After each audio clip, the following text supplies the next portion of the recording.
Hello friends, आज हम पढ़ेंगे दोस्तों the duchess and the jeweller, जिसे लिखा था वर्जीनिया वुल्फ ने। यहाँ पे डचेस एक रिच महिला है और द ज्वेलर्स जो हैं वो एक दुकानदार है, एक सुनार है। तो एक सुनार, बड़ा सुनार, वो कैसे एक रिच महिला को ठगने की कोशिश करता है और वो रिच महिला उसे ही ठग कर चली जाती है और नेकलेस के बदले में पैसे भी ले लेती है और वो नेकलेस नकली निकलता है।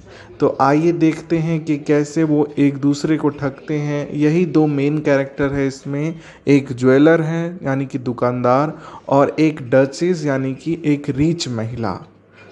इस स्टोरी को पब्लिश कराया गया था 1938 में। The duchess and the jewellers, जिसे वर्जीनिया वुल्फ ने 1938 में पब्लिश कराया और इसकी स्ट्रीम रखी थी कॉन्सियसनेस। अब इसकी थीम की बात कर ली जाए तो ये है करप्शन यानी कि ठगी और सेल्फनेस यानी कि खुद के बारे में सोचना।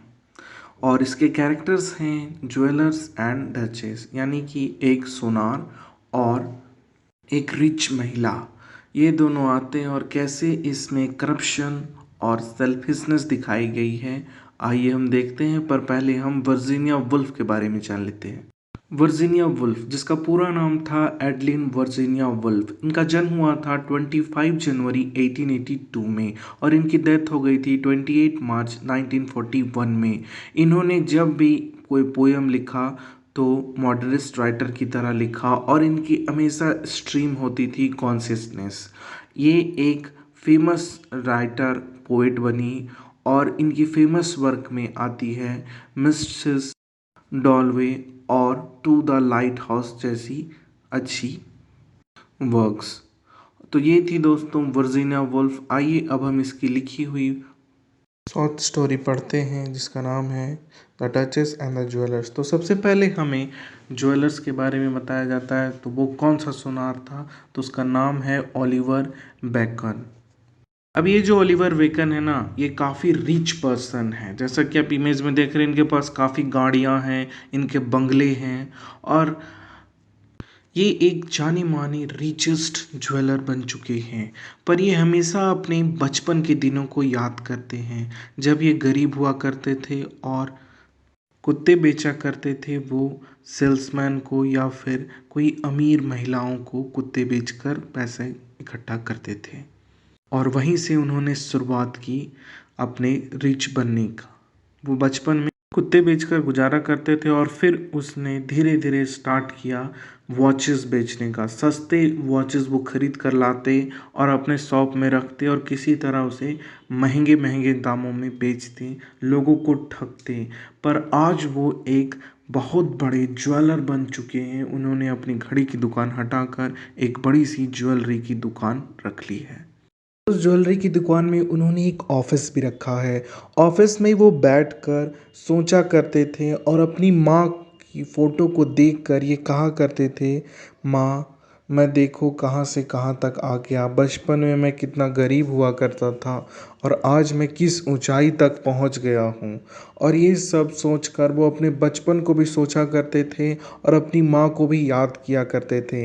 पर आज भी उन्हें अमीर बनने का शौक़ था। उनका ग्रीडनेस कभी ख़त्म नहीं होता था, क्योंकि वो हमेशा अपने ज्वेलरी की शॉप में आकर के और वहाँ बैठकर ये देखा करते थे कि और कौन कौन सी ज्वेलरी मुझे ख़रीदनी है और मैं कितना अमीर बनना चाहूँगा। पूरी दुनिया में मुझसे बड़ा दुकान कहीं ना हो ज्वेलरी का, यही वो सोचा करते थे। वो काफ़ी ज़्यादा ग्रीडी थे और उनका मन अभी भी भरा नहीं था। उसके बाद एक दिन ओलिवर जो हैं यही अपना काम कर रहे होते हैं, मतलब ज्वेलरी को देख रहे होते हैं और सोच रहे होते हैं कि और कौन कौन सी ज्वेलरी मैं लाकर अपने शॉप में रखूं ताकि मेरी शॉप बड़ी दिखे। तभी उनके एक असिस्टेंट का कॉल आता है और वो बताते हैं कि सर हमारे शॉप में एक बहुत बड़ी महिला आई है, डचेस ऑफ लैम्बोर्न ने आई है। तो वो जो ओलिवर होते हैं वो अपने असिस्टेंट को कहते हैं कि तुम उन्हें वहीं रोक कर रखो और 10 मिनट के बाद ही अंदर आने देना। उसके बाद ओलिवर अपना सोचने का ख़त्म करते हैं और सही से सब चीज़ करते हैं और उन्हें अंदर बुलाते हैं। जब डचेस अंदर आती है तो वो साफ पहचानी जा सकती थी कि वो डचेस है, क्योंकि वो महारानी जैसा पहन कर आई थी। उनकी ज्वेलरी भी काफ़ी महंगी लग रही थी, पर उनके चेहरे पर एक उदासी थी। ओलिवर ये सब नोटिस कर रहे थे और जब डचेस अंदर आ रही थी तो और भी वो कुछ सोच रहे थे कि ये उदास क्यों है। ये काफ़ी चालाक महिला है और काफ़ी रिचेस्ट महिला है, पर ये मेरे दुकान में क्यों आई चल कर, वो भी। तो वो उसे देखते हैं और कहते हैं कि कहीं ये कैसे आना हुआ। तो वो काफ़ी उदास मन से उन्हें देखती है, पर कहीं न कहीं डचेस भी ये जान रही होती है कि ओलिवर बहुत ही तेज़ आदमी है और इतनी ठगी से ही उसने ये मुकाम हासिल किया है, ये ज्वेलरी शॉप हासिल किया है। और ओलिवर भी जानता था कि ये डचेस काफ़ी चालाक औरत है, इसीलिए ये रिच पर्सन है और ये कुछ ना कुछ मुझे ठगने आई ही होगी। इसके बाद जब ओलिवर पूछता है कि आप यहाँ कैसे पधारे, तब डचेस कहती है कि मैं थोड़ी प्रॉब्लम में हूँ। मेरा मैंने जुआ खेला और सारे पैसे हार चुकी हूँ और मेरे हस्बैंड, अब मैं जब घर जाऊँगी तो मेरे हस्बैंड पूछेंगे कि पैसे कहाँ हैं, तो मैं क्या जवाब दूँगी। इसलिए मेरे पास कुछ पेर्ल्स हैं, यानी कि मोती हैं, मोतीनुमा हार है। मैं यह बेच करके और पैसे लेना चाहती हूँ और अपने हस्बैंड को दिखाना चाहती हूँ। तो वो ज्वेलर निकालती है। अब ओलिवर ये जानता था कि ऐसे हम कोई भी मोती वाला हार नहीं ले सकते, क्योंकि बाद में हो सकता है ये नकली निकले। पर डचेस को वो नाराज़ नहीं कर सकता था, इसलिए वो कहता है कि कहिए मैं इसके बदले में आपको क्या दूँ। तो वो कहती है डचेस कि मुझे इसके बदले में 20,000 पाउंड्स चाहिए। अब इतना बड़ा रकम सुन कर के ओलिवर थोड़ा सोच में पड़ जाता है, पर डचेस जान गई थी कि ओलिवर अब क्या बोलने वाला है। तो वो कहती है कि मैंने अपने घर पार्टी रखा है, तो इसलिए तुम्हें इनवाइट करने आई भी हूँ और मैं उसी दिन तय करूँगी कि मेरी जो बेटी है वो अब क्या रहेगी, और वहाँ पे काफ़ी बड़े बड़े लोग भी आएंगे, तो तुम्हें आना है। अब ये सुन कर के ओलिवर सोच में पड़ जाता है कि मैं इतने हैवी अमाउंट यानी $20,000 ऐसे कैसे दे दूँ, और ये मोतियाँ मैं अगर डचेस के सामने चेक कराता हूँ तो इस पे मेरा इम्प्रेशन ख़राब बनेगा और हो सकता है डचेस मुझे इनवाइट भी ना करे। पर ये अगर नकली निकले तब तो मेरा काफ़ी बड़ा नुकसान हो जाएगा। पर ओलिवर ये भी सोचता है कि अगर मैं इनकी पार्टी में इनवाइट हो जाता हूँ तो वहाँ पे काफ़ी बड़े बड़े लोग आएंगे और मेरा बिजनेस वहाँ से बढ़ जाएगा, क्योंकि मैं देखूँगा कैसे कैसे बड़े बड़े लोग आते हैं और उनसे मिलूँ। अब ओलिवर इतना सोच ही रहा होता है कि तभी डचेस बोलती है कि वहाँ पे कि डायना, यानी कि मेरी बेटी भी तुमसे मिलना चाहती है ओलिवर, तो पार्टी में आना मत भूलना। अब ओलिवर ये बात सोचकर डायना के बारे में सोचने लगता है और कहता है कि मैंने फैसला कर लिया है कि वो वहाँ पे ज़रूर जाएंगे। ओलिवर एक चेकबुक निकालते हैं और उसमें 20,000 पाउंड लिख करके साइन करके डचेस को दे देते हैं और वो नेकलेस साइड रख देते हैं। इसके बाद ओलिवर को डचेस कह कर निकल जाती है कि मैं आपका इंतज़ार करूंगी, पार्टी में ज़रूर आएँ।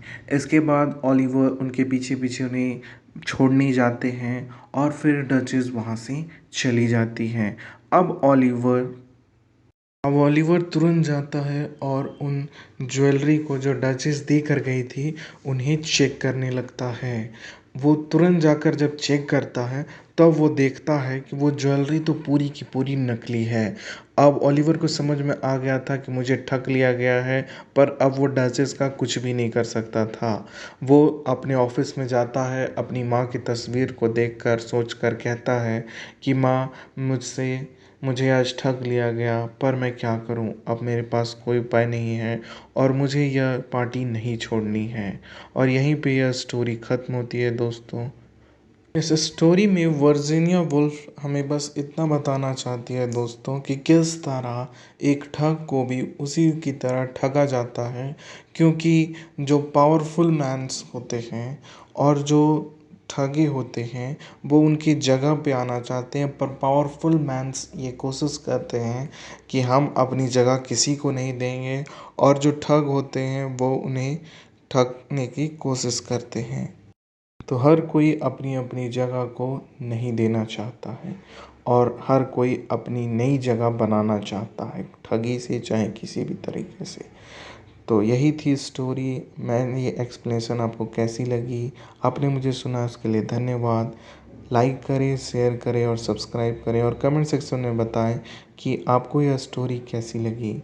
आपने मुझे सुना, इसके लिए थैंक्स। जय हिंद दोस्तों, मैं आपसे मिलूँगा नेक्स्ट